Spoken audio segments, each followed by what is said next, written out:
नमस्कार मैत्रिणींनो. तर बस स्टॉपला जे काही मी ऐकलं तर ते ऐकून सुद्धा तुमच्या डोळ्यात पाणी येणार आहे. माझ्याही डोळ्यात पाणी आलं होतं. त्या बाबांनी मला काय सांगितलं, कोण कोणाचं ओळख नाही पाळख नाही, कोण कोणाचं असून सुद्धा ते बाबा माझ्यापाशी मन मोकळेपणाने सगळं काही बोलले, फक्त 5-7 मिनिटांमध्ये. तर मी ते ह्या व्हिडिओमध्ये तुम्हाला सांगणार आहे की नेमकं काय झालं आहे, तर कशाची गरज आहे आपल्याला. तर ह्या व्हिडिओ अजिबात स्किप करू नका. खूप महत्त्वाचा व्हिडिओ आहे. नक्की तुमच्या डोळ्यात पाणी आल्याशिवाय राहणार नाही. तर बस स्टॉपला गेले होते. तर कशासाठी गेले होते, काय गेले होते, हा मुद्दा काही महत्त्वाचा नाही. हा माझा पर्सनल विषय आहे. तर बस स्टॉपला उभी होते. फक्त 5-7 मिनिटांमध्ये ते बाबाही होते उभे. ते मला बोलले की आता त्या गावचं पण मी नाव सांगणार नाही, कारण लगेच तुमच्या लक्षात येईल की मी कुठे राहते ह्या गोष्टी, कारण थोड्याशा प्रायव्हेट ठेवलेल्या बऱ्या असतात. सोशल मीडिया आहे त्यासाठी, सेफ्टीसाठी, बाकी काही नाही. तर त्या बाबांनी मला विचारलं, कारण मी त्यांच्या अगोदर गेले होते 1-2 मिनिटं आणि त्यानंतर ते आलेले होते. तर त्या बाबांनी मला विचारलं की ताई, ह्या गावची बस गेली आहे का? तर मी म्हणाले नाही बाबा, पण त्या गावची बस 15-15 मिनिटांना येत असते. थांबा तुम्ही साईडला, नक्की येईल. कारण आम्ही जिथं उभे राहतो तिथे बस स्टॉप फक्त नावाला बस स्टॉप आहे. तिथलं सगळा बस स्टॉप काय म्हणतात त्याला, सगळा पडलेला आहे पावसामुळे. त्यामुळे तिथं काय बस स्टॉप असं उभं राहायला सुद्धा व्यवस्थित जागा नाही. त्यामुळे त्यांना मी सांगितलं की कडेला उभे राहा, मी ती बस आल्यावर तुम्हाला सांगते किंवा मी थांबवते. तर त्या बाबांना एवढंच मी फक्त बोलले. त्यांना इतकं मन भरून आलं का माहिती नाही. त्यांनी डायरेक्ट सुरुवात केली सांगायला की मला म्हटले की बाळा, तुला किती पोरं आहेत, काय आहेत, तर तू किती जीव लावत असशील त्यांना. म्हटलं हो बाबा, आता पोटची पोरं कोण जीव लावणार नाही, सगळेच तर लावतात. तर म्हटलं बाबा तुम्ही असं का विचारलं. तर मला हे सांगताना आता सुद्धा भरून आलेलं आहे. कोण कुठले ते बाबा. पण ते मला डायरेक्ट बोलले. मग मी बोललं बाबा असं का बोलले तुम्ही. तर म्हटले काही नाही आणि डोळे पुसायला लागले. तर म्हटलं बाबा काय झालंय, काय मनात असेल तर सांगा. तर तुम्ही कुठे चाललायत आत्ता. तर ते म्हणले की मी आता कामावर चाललोय. म्हटलं ह्या वयात काय काम करता तुम्ही. तर ते म्हणले काही नाही बाळा, वॉचमॅनचं ड्युटी करतोय आणि फक्त सकाळची ड्युटी करतोय ती. 1 मिनिट. तर फक्त सकाळची ड्युटी करतोय मी आणि संध्याकाळचं काय आपल्याला जमत नाही, कारण 2 ड्युटी असतात, सगळ्यांना माहिती आहे. तर कोणत्या कंपनीत आहे ते मी एवढं काही सांगणार नाही. छोटीशी कंपनी आहे त्यांनी सांगितलं, पण तिथे मी वॉचमॅनची ड्युटी करतोय. तर मी म्हणाले की बाबा ह्या वयात तुम्हाला झेपतं का असं काम वगैरे, बसने प्रवास. आता त्यांचं वय अंदाजे मी सांगते 70च्या आसपास, 70च्या प्लस असतील ते बाबा, आसपास पण नाही, 70 प्लस असतील ते बाबा. खूप थकलेले दिसत होते. तर म्हटलं तुम्हाला किती मुलं आहेत. म्हणले हसायला लागले. म्हणले आहेत 2 मुलं आहेत. म्हणलं मुलगी नाही का. म्हणले नाही, एक तरी मुलगी असावी आणि म्हणले एक तरी मुलगी ही पाहिजेच, प्रत्येकाला पाहिजे. तर म्हणलं 2 मुलं कुठं आहे काय असं विचारलं मग मी पण. तर ते म्हटले काय सांगू तुला, आता तू एवढं विचारते. तर सांगितलं मला ते संभळत नाही. आता तू मला विचारलं ह्या वयात तुम्ही ड्युटी करताय किंवा कामावरती जाताय. तर ते मला सांगायला लागले की मला ती पोरं संभळत नाही. एक नाही बाई, 2 पोरं आहेत मला, पण ती मला काही संभळत नाही, आम्हाला बघत नाही. तर म्हणलं आजी. तर ते म्हणले आहे ना, मिसेस पण आहे माझी. तर आमच्या दोघांचं पोटा पाण्यासाठी मी कष्ट करतोय ह्या वयात, काय सांगू तुला. तर खूप वाईट वाटलं ह्या गोष्टीचं की काय त्या पोरांना जन्म देऊन जर पुढे हे असे दिवस त्यांना बघायचे असतील, त्यांच्या वाट्याला जर असे दिवस येत असतील. मला इतकं वाईट वाटलं त्या गोष्टीचं. मी घरी असतोपर्यंत माझ्या डोळ्यातले पाणी थांबत नव्हतं. खरंच मैत्रिणींनो, अशी जगात लोक आहेत का. काय काय कमी पडतं त्यांना. आईवडिलांचं एवढं ओझं होतं. आईवडिलांचं लग्न झालं, स्वतःचा संसार चालू झाला की आईवडील त्यांना जड होऊ लागतात. आणि काही केलं नसतं का त्यांनी त्यांच्या आयुष्यामध्ये, त्यांचं सुख सगळं बाजूला ठेवून, स्वतःच्या इच्छा मारून सगळ्या गोष्टी तुमच्या पुरवलेल्या असतात, सगळा हट्ट तुमचा पुरवलेला असतात. त्यांच्याकडे पैसे असू नसू काहीही करतात ते तुमच्या हट्टासाठी, तुम्हाला लाडात ठेवण्यासाठी, तुमच्या शिक्षणासाठी. सगळे श्रीमंत असतात असं नाही, काहींची परिस्थिती सुद्धा नसते शिकवण्याची. पण ते आई वडील खूप कष्ट करतात, खूप मेहनत करतात आणि तुम्हाला लहानाचे मोठे करतात, शिकवतात, घडवतात. चालायला बोलायला सगळं शिकवतात तुम्हाला. तुमच्या पायावरती जेव्हा तुम्ही उभे राहता तेव्हा म्हणतात 2 4 हात करावे, लग्न लावून देतात आणि पुढे हे दिवस पाहण्यासाठी लग्न लावून देतात. सगळेच मी नाही म्हणत की सगळेच असे वागत असतील त्यांच्या आई वडिलांबरोबर, पण हातावर बोटावर मोजके इतकी तरी लोक आहेत ह्या जगामध्ये की आई वडिलांबरोबर असे वागतात. खरंच आहेत मैत्रिणींनो. आणि त्यांना काहीच अपेक्षा नसते तुम्ही त्यांना फिरायला न्या, तुम्ही त्यांना फिरायला न्यावं अशी काहीच अपेक्षा नसते. त्यांना फक्त तुमचे 2 घास सुखाचे आणि 2 शब्द प्रेमाचे बास. याच्या व्यतिरिक्त त्यांना कशाची अपेक्षा नसते.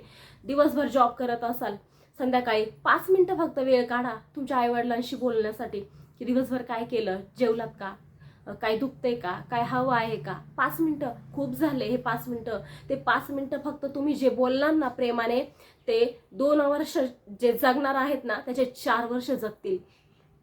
खरंच बिलीव्ह मी, 4 वर्ष जगतील ते. त्यांना आयुष्य वाढेल तुमच्या ह्या 2 शब्द प्रेमाचे.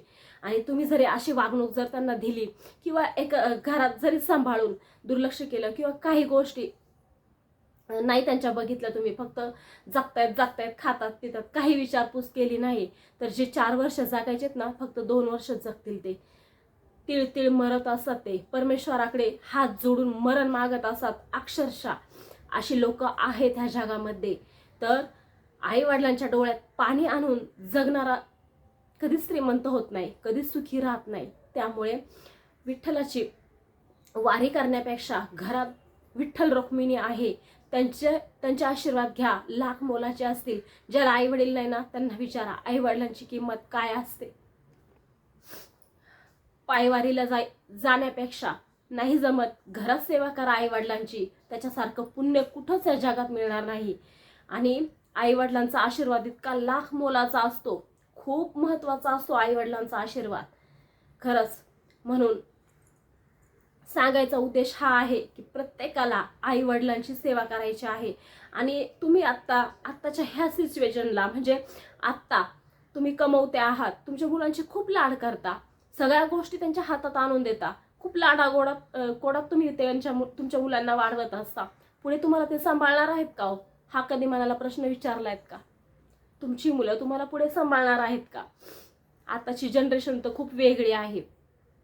ती तरी वेगळी, बाबांची मुलं म्हणजे ती थोडं आधीचा काळ गेला, पण इथून पुढचं तर खूप वेगळं आहे. काहीच भरवसा नाही, काय पुढे कुणाच्या भविष्यात लिहून ठेवलंय काहीच माहिती नाही. तुम्ही सगळं करता तुमच्या मुलांसाठी. पार आता तर परदेशात सुद्धा पाठवतात, दुसऱ्या देशात पाठवतात मुलांना शिकण्यासाठी. संपलं, मुलं इकडे येतच नाही, तिकडेच सेटल होतात. आईवडिलांनी फक्त जिंदगीभर असंच दोघांनी राहायचं. म्हातारी म्हणजे जेव्हा तुम्हाला गरज असते आपल्या मुलांची, जेव्हा तुम्ही काठीवरती येता तेव्हा आधारासाठी काठी म्हणून, काठीचा आधार म्हणून तुमची मुलं असतात. तर ती जर तुमची परदेशात गेली तर काय उपयोग त्याचा? मी नाही म्हणत की जाऊ नका शिकण्यासाठी, पण शिक्षण घेऊन परत आपल्या देशात या. आपल्या देशात काय कमी आहे? सगळं आहे आपल्या देशात. नसेल शक्य तर आई वडिलांना सुद्धा घेऊन जा, ते सुद्धा ते स्वर्ग सुख बघतील, खूप आनंदाने राहतील. खूप आजूबाजूला ह्या अशा खूप गोष्टी घडत असतात, बघितलं, इग्नोर केलं. पण आज जे बस स्टॉपला ते बाबांनी जे मला सांगितलं त्या 5-7 मिनिटांमध्ये, अक्षरशः मैत्रिणींना खोटं सांगत नाही, मी घरी येतोपर्यंत डोळं पुसत होते. माझ्या डोळ्यातले पाणी अजून सुद्धा, आता ते बोलते मला ते आठवतंय ना, अजून सुद्धा माझ्या डोळ्यातले पाणी थांबत नाहीये. खूप वाईट वाटलं मला त्या गोष्टीचं. फक्त मुलांनी एवढंच लक्षात ठेवायचंय की तुमच्या आई वडिलांसाठी थोडा वेळ काढा, त्यांची काळजी घ्या, 4 शब्द प्रेमाने बोला, 4 घास सुखाचे त्यांना खाऊ घाला. एवढीच त्यांची तुमच्याकडनं एवढीच अपेक्षा असते. एवढाच मला संदेश द्यायचा आहे ह्या माझ्या व्हिडिओ मार्फत, माझ्या चॅनल मार्फत. आणि कोणालाही राग येऊन देऊ नका. हे कोणालाही मी टार्गेट वगैरे काहीही केलं नाही. हे चालू आहे ह्या जगामध्ये, हेच फक्त मी मांडण्याचा प्रयत्न केला. आणि नव्हते मी इग्नोर पण करणार होते, पण बऱ्याच गोष्टी आजूबाजूला पाहिलेल्या पण आहेत, ऐकलेल्या पण आहेत. आता आपण शाळेत मुलांना सोडवायला गेलो तरी पण तिथे पण गोष्टी आपल्याला कानावरती येतात. म्हणजे बायकांचे चालू असतं कुजबुज सगळ्या गोष्टी असतात, पण मी इग्नोर करायची. पण आज जे त्या बाबांनी मला सांगितलं ना, माझ्या मनाला कुठेतरी खूप असं कोरल्यासारखं वाटलं. खूप त्या गोष्टीचं मला वाईट वाटलं, म्हणून मला हा व्हिडिओ बनवावा लागला. खूप वेळा विचार केला की जाऊ दे नको, पण नाही, की ह्यामुळे तरी कितीतरी घरातले लोक आपल्या आईवडिलांची काळजी घेतील अशी अपेक्षा आहे.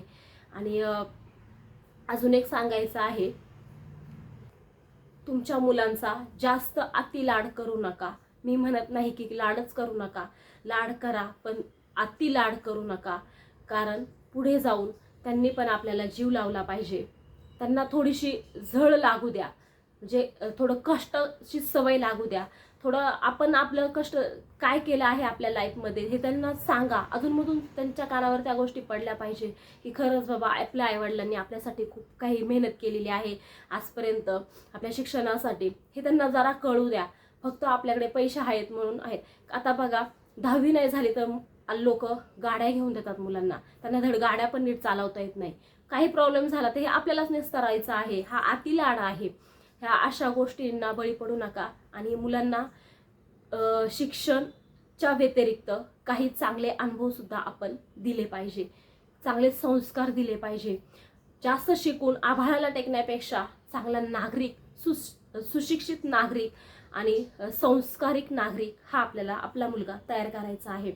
आणि प्रत्येक स्त्रीच्या पोटी एक तरी मुलगी जन्माला यावी खरंच. कारण जी मुलींना माया असते, जी मुलींना म्हणतात ना आईवडिलांविषयी जे प्रेम असतं ते मुलांना कमी असतं.